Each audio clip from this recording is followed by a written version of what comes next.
Assalamualaikum warahmatullahi wabarakatuh. Bismillahirrahmanirrahim. Alhamdulillahi rabbil alamin. Wassalatu wassalamu ala ashrafil anbiya'i wal mursalin. وعلى آله وصحبه أجمعين. اللهم فقهنا في الدين وعلمنا تأويله. اللهم فقهنا في الدين وعلمنا تأويله. اللهم فقهنا في الدين وعلمنا تأويله.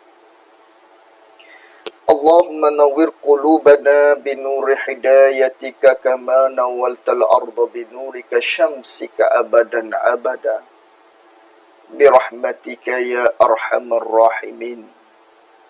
رب اشرح لي صدري ويسر لي أمري واحلل عقدة من لساني يفقه قولي. اللهم صل وسلم على سيدنا ومولانا محمد. Alhamdulillah. Pertama-tamanya kita merafakkan rasa syukur kita kepada Allah Subhanahu wa taala. Yang mana pada malam ini dapat lagi kita meneruskan kuliah Maghrib kita secara online bagi meneruskan lagi pengajian yang bersiri menerusi kitab Penawar Bagi Hati yang dikarang oleh Syekh Abdul Qadir bin Abdul Muttalib Al-Indonesi rahimahullahu ta'ala. Sidang jamaah surau, juga penonton-penonton yang dirahmati oleh Allah Subhanahu wa ta'ala.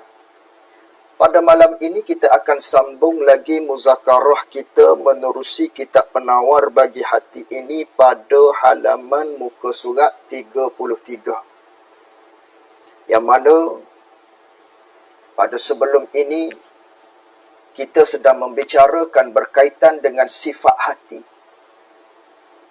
Di antara sifat hati yang dicela oleh Allah Subhanahu wa taala iaitulah tamak kepada berkata-kata.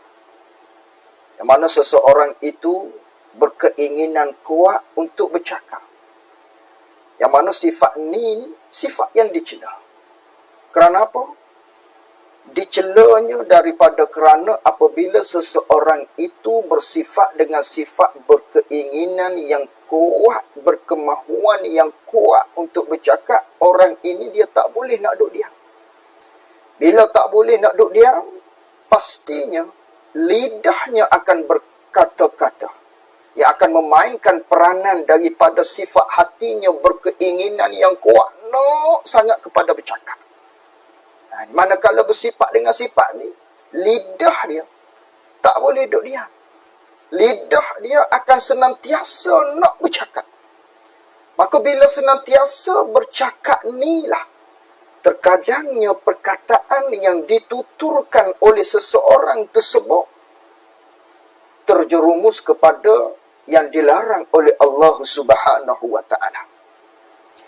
Maka di antara kebinasaan lidah ini yang terhasil daripada seseorang itu bersifat dengan sifat tersebut, maka lidah bercakap banyak, bila bercakap banyak terjerumus kepada kebinasaan. Maka kebinasaan lidah ini amat banyak. Maka di antaranya telah kita bicara berkaitan dengan berkelahi, berkaitan dengan berdusta. Ini semua kebinasaan yang terhasil daripada lidah. Binasanya kita di akhirat dengan asbab lidah kita tadi. Maka pada malam ini, muslimin, muslimat, sidang, penonton, jamaah surau yang dirahmati oleh Allah Subhanahu wa taala, kita akan sambung lagi berkaitan dengan kebinasaan lidah yang seterusnya, iaitulah berkaitan dengan memuji. Memuji. Pada malam ini kita akan sambung pada halaman muka surat 33 berkaitan dengan memuji. Yang mana memuji ni pada sangkaan kitanya, ianya adalah perkara yang baik semata-mata. Itulah pada sangkaan kita. Begitu juga pada kata mencela. Yang mana mencela pada sangkaan kita ialah perkara yang tidak baik. Itu sangkaan kita. Sangkaan kita sebelum daripada kita mendalami ilmu tersebut. Tetapi hakikatnya, memuji ini tidaklah semata-mata benda tu benda yang baik. Benda yang tidak salah. Ada memuji yang dilarang oleh Allah Subhanahu wa taala. Begitu juga mencela. Tidak semua celaan itu ialah perkara yang dicela oleh Allah Ta'ala, oleh syarak. Ada juga mencela disuruh oleh agama kita. Maka pada malam ini kita nak bicara berkaitan dengan memuji. Sebagaimana yang kita telah bahas berkaitan dengan dusta. Dusta itu ada yang dibenarkan. Dusta itu umumnya dilarang. Begitu juga memuji. Ada yang dilarang oleh agama kita. Maka kata pengarang rahimahullahu ta'ala, yang mana kita akan sambung pada malam ini, bicara berkaitan dengan kebinasaan lidah akibat memuji. Yang mana memuji ini ialah ada di antaranya dilarang oleh agama kita. Maka kata pengarang rahimahullahu ta'ala, ada pun memuji. Memuji ini ialah as-sana'u bil khair ala jami' as-sana'u bil jamili ala al jamili. Dengan maknanya kita menyebut keelokan di atas sifat elok. Itu panggil memuji. Maknanya kita sebut baik. Kita sebut satu perkataan. Perkataan tersebut ialah perkataan yang elok kepada seseorang. Itu panggil memuji. Adapun cela, kata perkataan yang tidak baik. Adapun memuji, sebut perkataan kepada seseorang, perkataan yang baik. Itu nama memuji. Jadi adapun memuji, maka ada padanya, pada memuji itu 6 kebinasaan. Ada 6 kebinasaan. Bila sebut maknanya binasa, fahamlah kepada kita ianya ada dilarang oleh agama kita. Maka kebinasaan kepada kita yang memuji. Kita puji orang tu, budak ni baik. Si Zaid ni budaknya baik. Si Zaid ni budaknya rajin. Maka memuji ni ada padanya 6 kebinasaan. Maka daripada 6 kebinasaan ni, 4 kebinasaan, 4 kerosakannya atas yang memuji. Atas orang yang memuji. Kita yang memuji tadi. Si Zaid ni orang yang baik, kita kata. 4 kebinasaan ke atas kita yang juru puji. Dan 2 kebinasaan atas yang dipuji. Dan ada 2 kebinasaan, kerosakan ke atas orang yang kena puji. Orang yang dipuji, yakni orang hak kena puji, iaitu Zaid tadi. Kita puji Zaid. Kita ni ada 4 kebinasaan. Yang dipuji Zaid itu ada 2 kebinasaan. Maka pada malam ini kita nak bicara berkaitan dengan puji ni. Yang mana puji ni ada kebinasaannya. Ada yang tidak dibenarkan oleh syarak kita, oleh agama kita. Yang mana dalam bab memuji, tercabangnya 4 kebinasaan kepada kita yang memuji, 2 kebinasaan kembali kepada orang yang kita puji tadi. Lalu kata pengarang rahimahullahu ta'ala, maka kebinasaan yang pertama, daripada 4 kebinasaan ke atas yang memuji, maka kebinasaan yang pertamanya ialah bahawasanya bahawasanya yang memuji ni, kita yang memuji ni, itu terkadang, kita hak juru pujinya terkadang berlebih-lebihan ia seseorang yang memuji, berlebih-lebihan terlajak pada memuji itu. Terkadangnya kita puji itu terlajak. Kita puji itu berdoa. Kita puji itu terlajak. Mana-mana kalau terlajak kita memuji ni, maka jatuh ia orang yang memuji. Manakala berlebih-lebihan sangat sehingga menambah-nambah, sehingga mengada-ngadakan apa yang tidak terdapat pada seseorang yang kita puji, maka akan jatuh ia, akan terjerumus ia, akan terjun ia seseorang yang memuji tadi, jatuh, terjerumus ke dalam dusta. Ini dilarang oleh agama. Ini akan membinasakan lidah kita manakala kita memuji orang. Yang mana memuji kita tadi itu terlalu berlebihan. Memuji kita tadi itu sehingga kita menambah-nambahkan cerita. Kita menambah-nambahkan apa yang tidak dimiliki oleh seseorang tersebut tadi. Maka ini terjerumus kita ke dalam kancah dusta, yang mana dusta itu diharamkan oleh Allah Subhanahu wa ta'ala, yang dilarang oleh agama kita. Asalnya kita nak puji je, tapi kerana puji itu terlampau sehingga menambah-nambah, mengada-adakan, bawa kepada dusta, maka yang ini dilarang oleh agama kita. Ini yang pertama, binasa kita tadi. Binasa kita tadi, lidah kita tu binasa kerana terjerumus ke dalam dusta, yang mana akibat daripada kita terlajak memuji, yang sehingga mengada-adakan, yang sehingga maknanya kita menambah-nambahkan memuji seseorang tersebut, maka bawa kepada dusta. Maka ini dilarang oleh agama kita. Ini yang pertama, binasa bagi orang yang memuji. Yang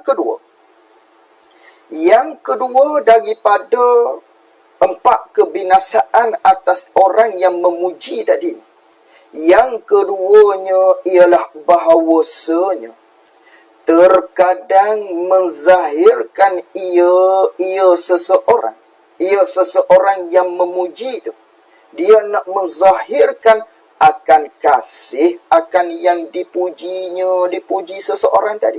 Dia nak menzahirkan pada luarannya dia kasih kepada orang yang dia puji. Pada ketika maknanya walhal, padahal tiada kasih ia seseorang yang memuji tadi tu akan orang yang dipuji. Tak kasih tu pada batin, pada hati dia. Ini terkadangnya kita puji nak menzahirkan rasa kasih kepada orang yang kita puji tadi tu. Tapi padahalnya seseorang itu tak kasih pun kepada orang yang dipuji itu pada hatinya. Maka pada ketika ini apa nama dia? Maka pada ketika itu, pada ketika seseorang itu puji nak zahirkan kasih pada orang yang dia puji, walha dalam hatinya tak kasih pun, maka orang ini jatuh ia orang yang memuji tadi ni. Maka terjerumus ia orang yang memuji tadi tu, terjerumus, jatuh ke dalam riak. Jatuh pula seseorang itu ke dalam riak. Apa maksud jatuh ke dalam riak? Yakni seseorang itu menunjuk-nunjuk pada pujian tadi. Yang mana dia nak menunjuk. Dia puji itu hanya dia nak tunjuk-tunjuk saja. Pura-pura saja. Pura-pura pada zahir dia ni kasih pada orang tersebut. Walhanya dia menyembunyikan akan batinnya, iaitulah benci kepada seseorang tersebut. Maka orang ni orang yang memuji sedangkan batinnya tak sama, yang mana zahirnya nampak seperti suka tapi batinnya benci, maka orang ini namanya orang yang riak. Jatuh ia di dalam di dalam maknanya di dalam riak. Yang mana riak-riak ni ialah berpura-pura. Zahir lain, batin lain. Luaran lain, dalaman lain. Itu dia panggil pura-pura.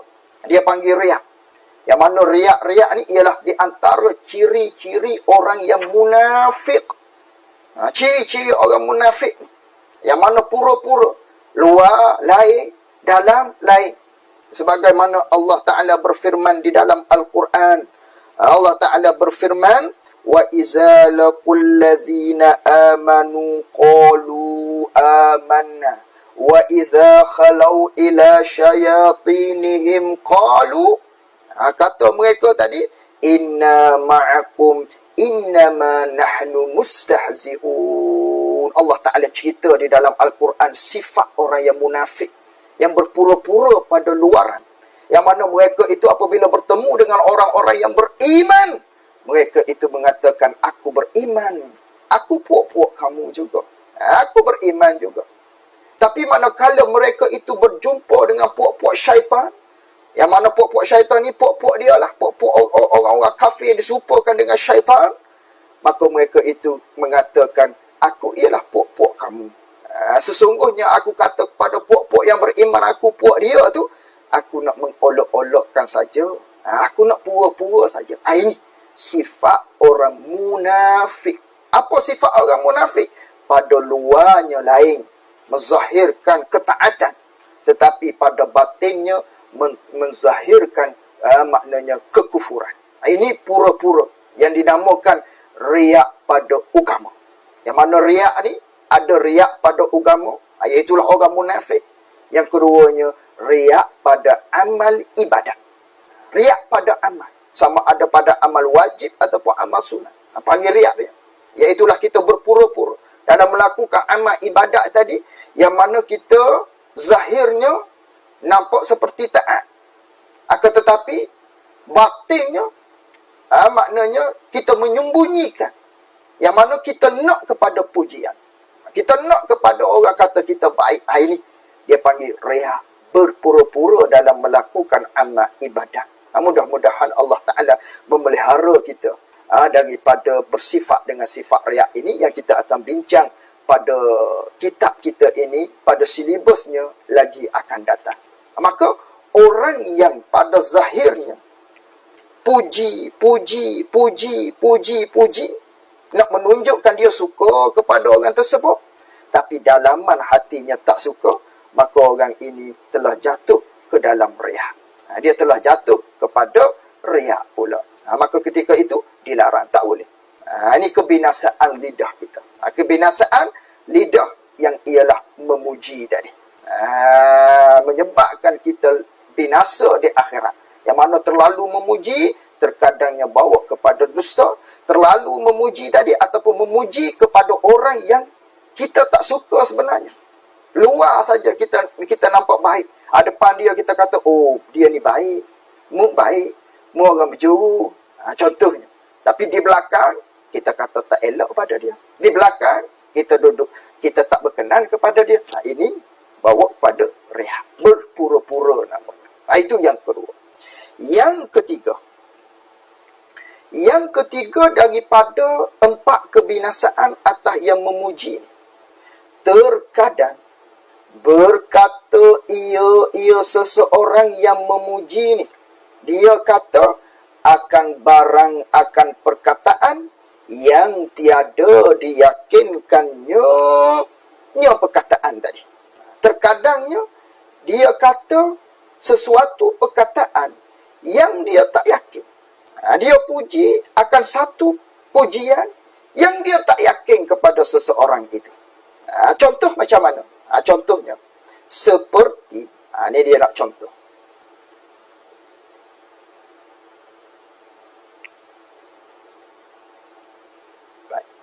Seperti berkata ia seseorang bahawasanya, dia kata macam si anu ni adil, dia kata, atau warak, dan yang seumpama adil dan warak, katalah apa pun, yang mana yang dia kata adil warak ni daripada yang tiada diyakinkannya. Ni. Maka manakala seseorang itu kata orang ni adil, si Zaid ni adil, si Zaid ni warak misalnya, yang mana sifat hak kita kata, hak kita puji pada seseorang si Zaid tadi tu, yang kita kata adil warak tu, kita tak yakin pun benar-benar ada pada dia. Maka pada ketika itu, maka adalah, yakni maka jatuhlah ia seseorang, maka adalah jatuh ia seseorang, dia akan jatuh kepada berkata-kata dengan ketiadaan aturan.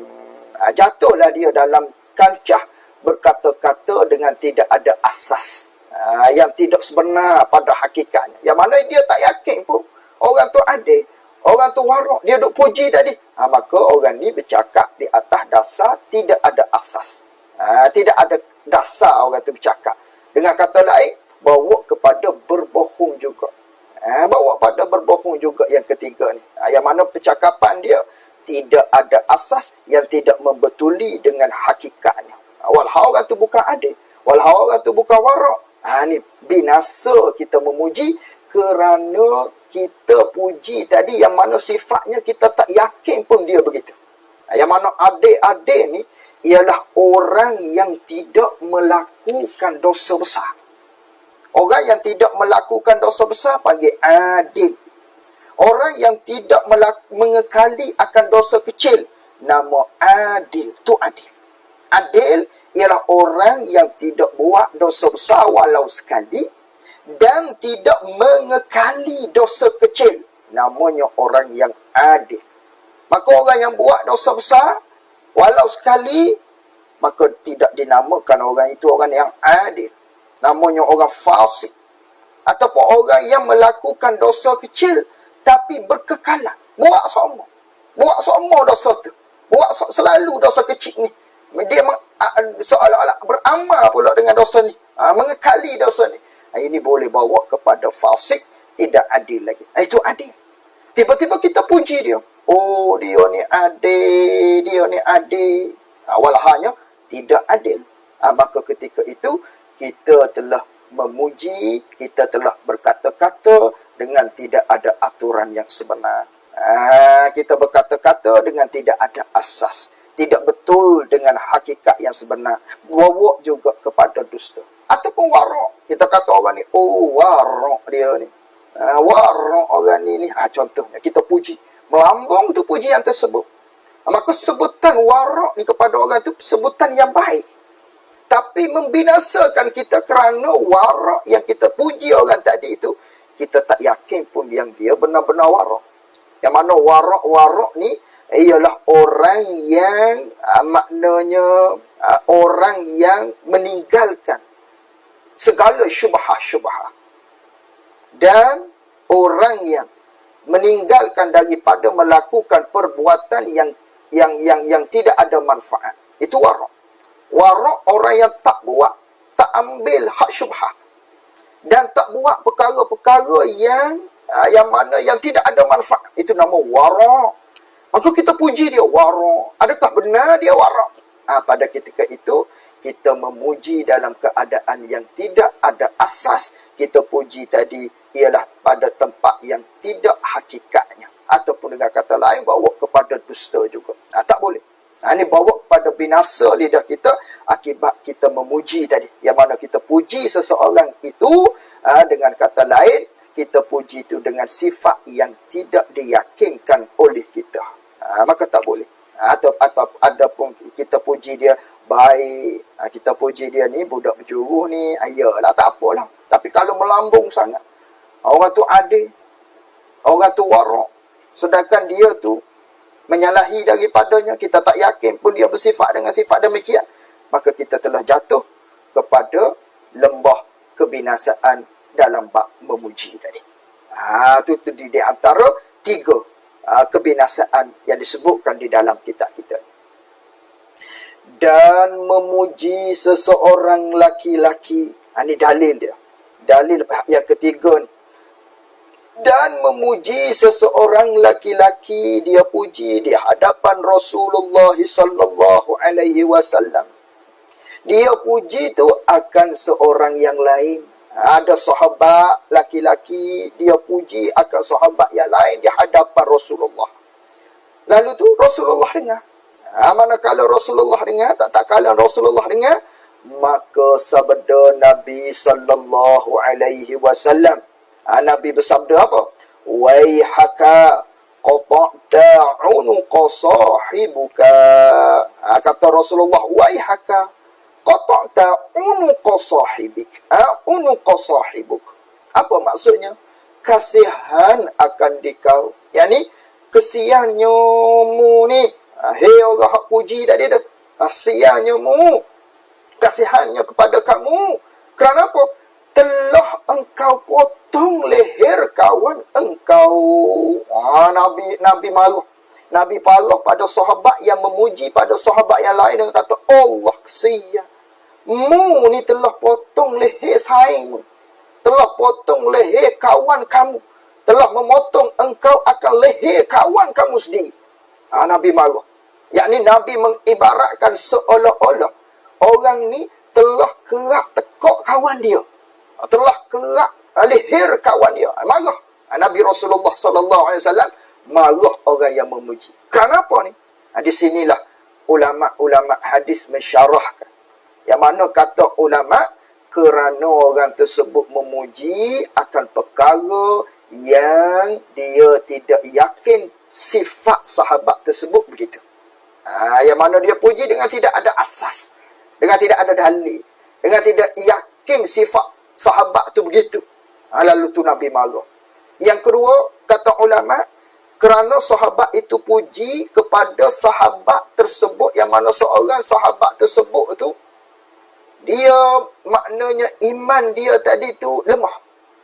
Yang kita panggil, mana kalau orang puji dia, sehingga kan dia tadi rasa perasa yang lebih.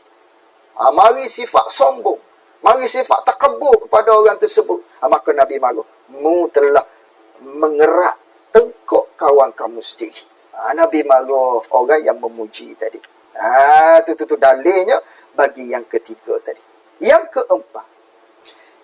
keempat daripada kebinasaan lidah ni, daripada kebinasaan memuji ni, yang keempatnya bahawasanya, bahawasanya ni, ni tersilap cetak. Bahawasanya yang memuji itu, ni itu ni, bukan ia. Yang keempat ialah bahawasanya yang memuji itu menjadikan ia seseorang yang memuji ni akan yang dipujikan seorang itu, dia menjadikan sukacita. Yang terkadangnya yang keempat yang membinasakan memuji ni, bahawasanya kita yang puji ni menjadikan, yang ni kita menyebabkan ia seseorang, dia menyebabkan akan yang dipuji tu, menyebabkan dia tu sukacita. Kita menyebabkan dia sukacita, bawa kepada hati dia tu jadi suka, jadi naik angin kita panggil. Jadi naik angin akibat daripada kita puji dia. Bawa pada dia sombong ke, bawa pada dia takabur ke, bawa kepada dia perasan diri. Ini akibat daripada kita memuji tadi. Manakala begitu, dan terkadang pula adalah yang dipuji itu orang yang soleh. Lebih-lebih lagi lah. Tadi bawa kepada orang itu akan jadi bangga, akan jadi perasan diri, akan jadi naik angin. Salah dah situ. Dan terkadang pula kita puji dia tu kena ke dia ni orang yang zalim. Maka pada ketika itu berdosa ia seseorang yang memuji dengan sebab memasukkan sukacita ke dalam hatinya, ke dalam hati orang yang zalim. Kita duk puji, rupa-rupanya orang tu orang zalim. Kita tahu dah dia tu orang zalim. Orang zalim ni ialah orang yang derhaka kepada Allah. Itu panggil zalim. Zalim maknanya merentah barang yang bukan milik. Itu panggil zalim. Ataupun zalim-zalim ni ialah kita meletakkan sesuatu bukan pada tempat dia. Tidak pada tempat. Contoh, seperti mata kita. Maka mata kita ni hakikatnya milik siapa? Milik Allah.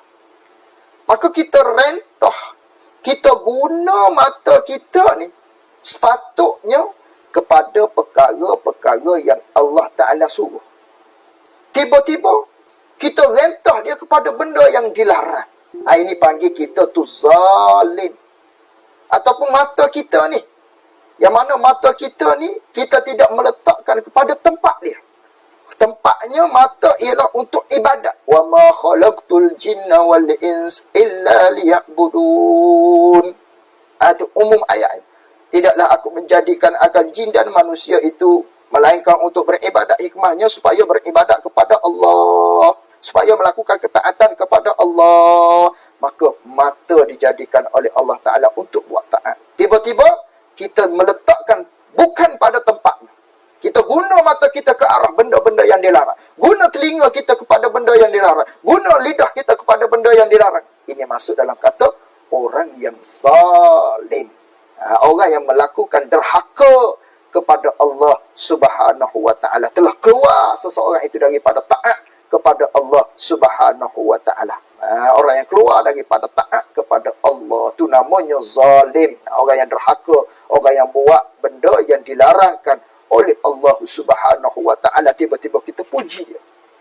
Oh, dia tu baik. Orang ni baik, walau tak sembahyang. Oh, orang ni berjuru, walau tak tutup aurat. Contoh. Orang ni, katakanlah dengan pujian-pujian tersebut. Tapi, dia tu derhaka kepada Allah. Maka ketika itu, berdosalah kita dengan sebab kita tadi memasukkan sukacita ke dalam hatinya. Jadi, seolah-olah kita menyokong apa yang dia lakukan. Kita puji dia. Dia baik, tapi dia tidak sembahyang. Seolah-olah kita redha dengan dia tak sembahyang tadi. Ar-redha bi maksiatin maksiatun. Ar-redha bi kufrin kufrun. Ar-redha bil munafiqi munafiqun. Redha dengan maksiat, maka kita telah melakukan derhaka pada Allah. Redha dengan kekufuran, kita telah kufur. Redha dengan orang munafik, kita telah munafik. Maka ini tidak boleh.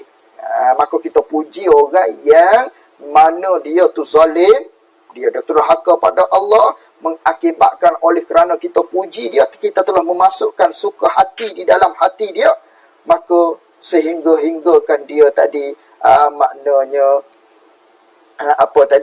maknanya kita telah memasukkan kesukaan pada orang yang kita kata baik, walhal dia tu tak semayang. Maka ini salah.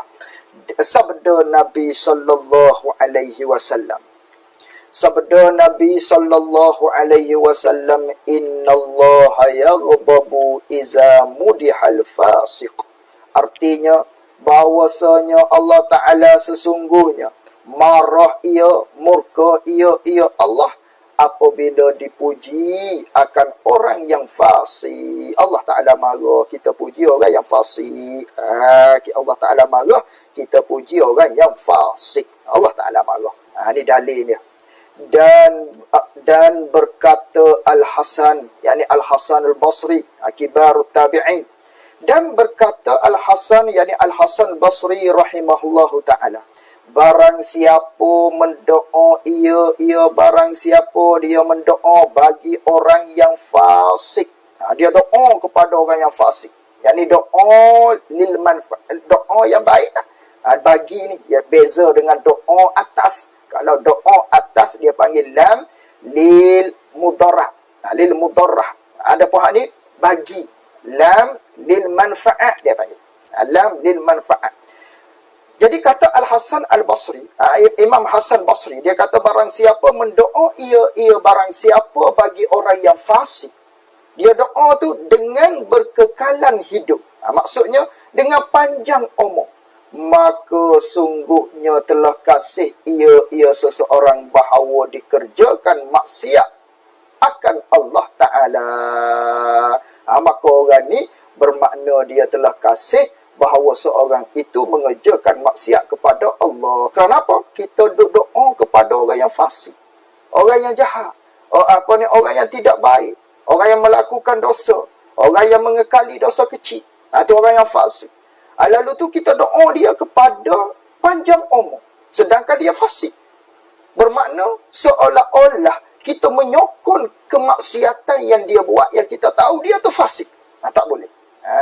Hal ni menyebabkan binasa kita. Ini kata Al-Hasan Basri. Kata Imam Hasan Basri, orang ni berdoakan orang yang fasik dengan berkekalan hidup. Sungguhnya orang yang berdoa macam ni dia telah mengerjakan, dia telah suka kepada apa yang dikerjakan oleh orang yang fasik tadi tu. Inilah yang disebut tadi ar-ridha bi maksiatin maksiatun. Sedangkan kita tak boleh nak menolong seseorang itu kepada maksiat, tak boleh. Wala ta'awanu 'alal itsmi wal 'udwan. Jangan kamu tolong menolong, kata Allah Taala, kepada perkara-perkara yang dosa ataupun kepada perkara-perkara yang zalim. Tak boleh. Tak boleh kita nak menolong kepada benda yang tidak baik, tak boleh. Kalau orang minta kita suruh, maknanya datang, suruh doa kepada dia, doa panjang umur, maka kita kena kait. Maknanya kita berdoa orang tu panjang umur di dalam ketaatan. Hak tu tak apa. Tak jadi masalah hak tu. Ada pihak ni semata-mata panjang umur saja. Semata-mata panjang umur saja. Sedangkan orang tu fasik. Orang tu buat perkara yang derhaka pada Allah. Maka dah kita tahu dia tu orang yang fasik ataupun orang yang zalim, orang yang derhaka pada Allah. Kita minta dia panjang umur, seolah-olah kita redha dengan maksiat yang dia lakukan. Maka ini tak boleh. Ar-redha bi maksiatin maksiatun. Maka orang yang zalim, yang fasik ni, sayugianya bahawa dicela akan dia, akan orang yang fasik, orang yang zalim tadi. Ini agama suruh cela nah dia. Supaya apa? Agama suruh cela orang sebegini ni, orang yang zalim, orang yang fasik ni, orang yang menyatakan kefasikan dia, orang yang menyatakan kezaliman dia, kederhakaan dia kepada Allah, tak tutup aurat ke, tak semayang, nyata kita boleh tahu dia.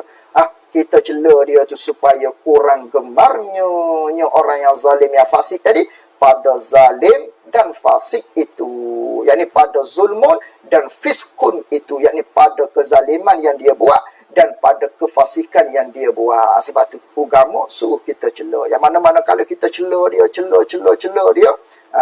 kita kata, kita nasihat pada dia, maknanya apa ni tak semayang ni, apa ni tak tutup aurat ni, comel sangat tu, tak tutup aurat, tu kita cela, kita panggil. Maka ketika itu dibawa pada dia tu mikir, aku ni. Ini supaya kurang gemar kepada perkara yang dia buat tadi. Hak zalim, hak fasik tadi. Hak kezaliman hak dia buat, hak kefasikan dia buat. Kerana itu agama suruh kita cela. Habis kat situ. Itulah 4 kebinasaan yang akan menimpa kepada orang yang memuji. 4 kebinasaan. Dan lagi akan datang kita akan bicara 2 kebinasaan terhadap orang yang kena puji pula. Cukup dulu setakat itu.